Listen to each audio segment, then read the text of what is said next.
शेतकऱ्यांच्या कर्जमाफीसाठी काढलेल्या आंदोलनामुळे गुन्हा दाखल झालाय। यात बच्चू कडू, राजू शेट्टी, महादेव जानकर, तुपकरांसह जवळपास 2,500 आंदोलकांवर गुन्हा दाखल झालाय। आंदोलनाला बेकायदेशीरपणे महामार्ग अडवणं आणि नागरिकांची गैरसोय केल्याचा ठपका ठेवण्यात आलाय।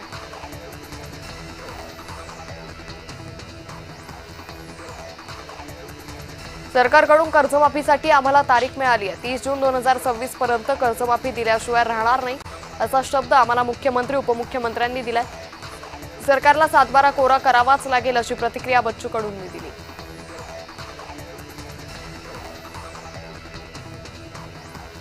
नागपुरात आंदोलकांनी जल्लोष साजरा केलाय। कर्जमुक्ती झालीच पाहिजे अशा घोषणा देत बच्चू कडूंच्या समर्थनात घोषणा देण्यात आली।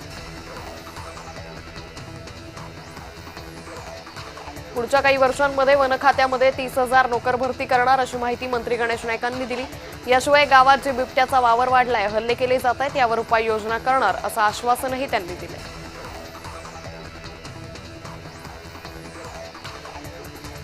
सरदार वल्लभभाई पटेल यांच्या 150व्या जयंतीनिमित्तानं विविध कार्यक्रमांचं आयोजन करण्यात आलंय। पंतप्रधान मोदींनी रन फॉर नेशन हा उपक्रम राबवण्याचं आवाहन केलंय। यातच मुंबईतील सांताक्रूजमधील एकता दौडमध्ये मुंबई पोलिसांसह अभिनेत्यांनी सहभाग घेतला।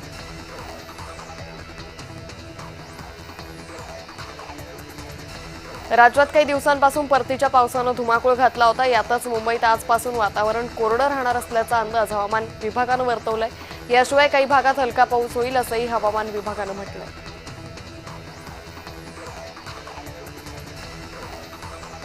येवला तालुक्यात पावसामुळे अनेक शेतकऱ्यांची मक्याची शेती पूर्णपणे पाण्याखाली गेली। शेतकऱ्यांचं हंगामी उत्पन्न धोक्यात आलं असून शेतकरी मदतीच्या प्रतीक्षेत आहेत।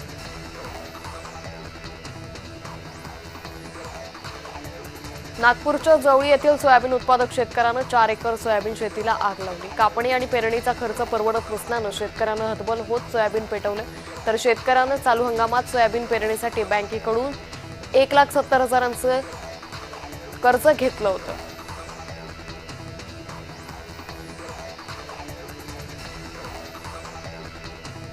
सांगलीतील एका हॉटेलमध्ये दारू पिताना झालेल्या वादातून मित्रानंच मित्राचा खून केल्याची धक्कादायक घटना घडली। यामध्ये निखिल साबळे याचा जागीच मृत्यू झालाय, तर संशयित प्रसाद सुतार यानं घटनास्थळावरून पळ काढला। या प्रकरणी त्याच्या मागावर स्थानिक गुन्हे शाखेची पथकं रवाना करण्यात आली आहे।